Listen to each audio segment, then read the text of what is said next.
Hey everybody, and welcome into another Monday Market Update. I am Zach Thomas. Glad you have tuned in today with me. Let me get right into it. Mortgage rates are at the highest point they've been since 2001. Wow, it is expensive to buy a home right now. That is true.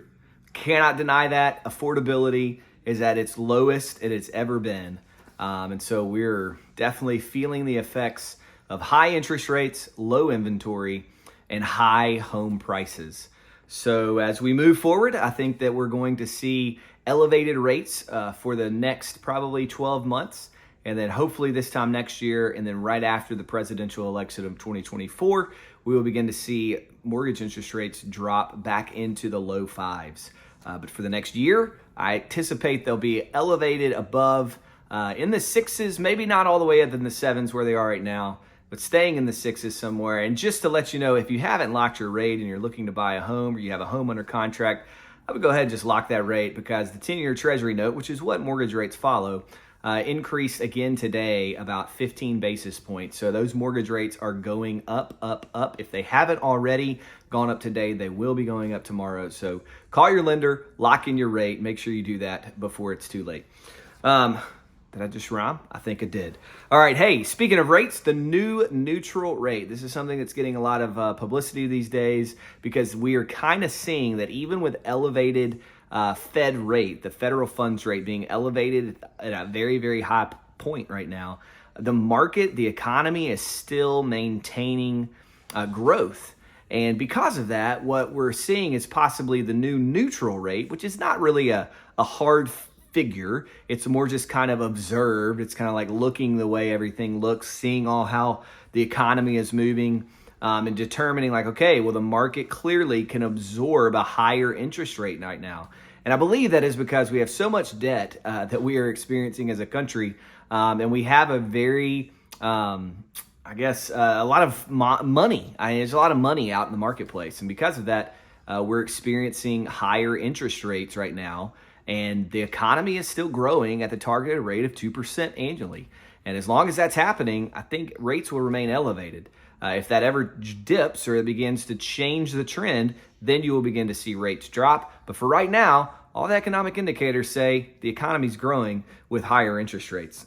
Now, moving forward to interest rates, and that is something that I do think, as I've talked about the past couple of weeks, there are other opportunities out there for people who are selling their home or buying a home rather than simply dropping the price. Here's what I want you to think about.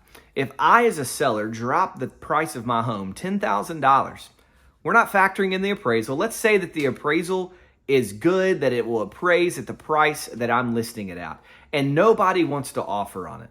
And so they're like, oh no, we want to get it at a lower price. Okay, so I drop the price $10,000. Well, that's $10,000 out of my pocket, right?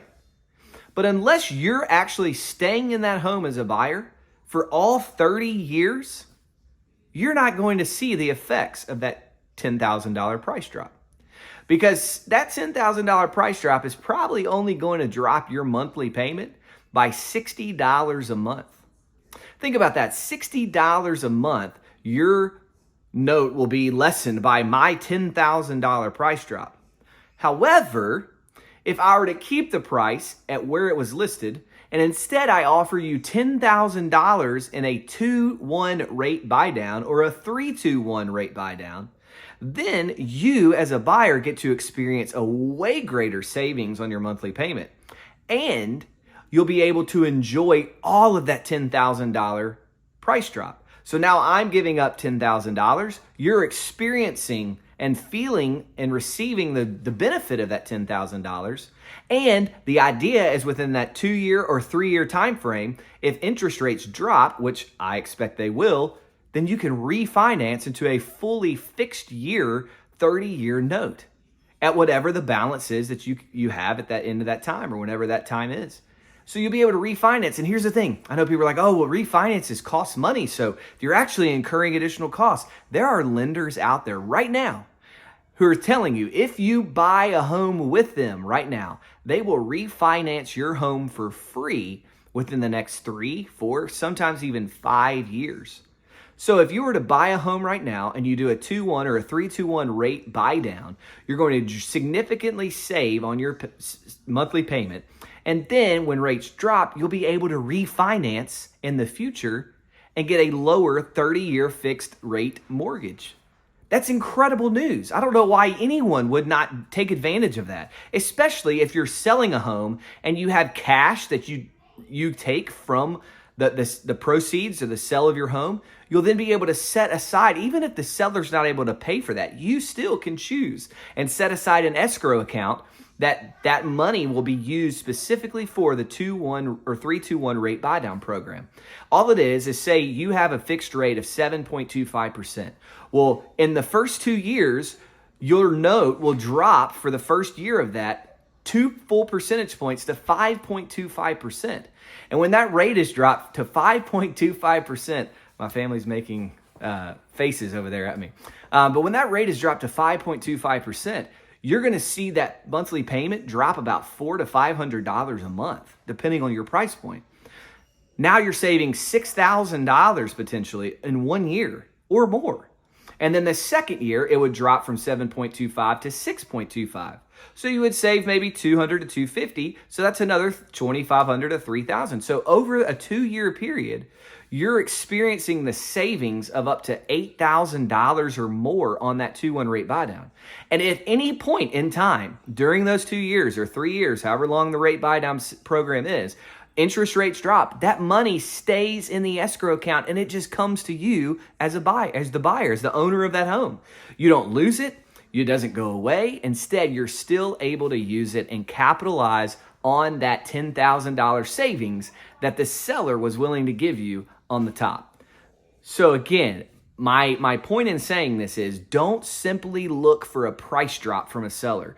Be creative. Go to the seller's agent, go to the list agent and say, hey, listen, I really want to buy this house, but affordability is a concern. And so we're wondering, would the seller be interested if we pay that price to offer us a 2-1 rate buy down for the next 2 years? And then you ask your lender, what would that amount be? And as long as you're within the confines of the regulations for that loan guideline, FHA is 6%, VA is 4%, and conventional is 3%, depending on the amount of money you put down.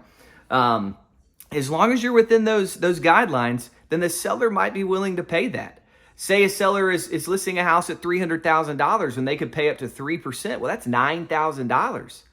And I believe that your 2-1 rate buy down would be less than $9,000. So if they're willing to pay for the 2-1 rate buy down, you might even have some cash left over that then will be able to go to help pay towards your closing cost. So there are a lot of options out there. There are things you can do to make home buying more affordable right now, but you've got to be on top of it. You've got to be willing to ask those hard questions from sellers. And especially if homes have been sitting on the market for over 10 days, I would definitely tell you to go ask a seller if they're willing to do that. In most cases, I think sellers would be willing to do that.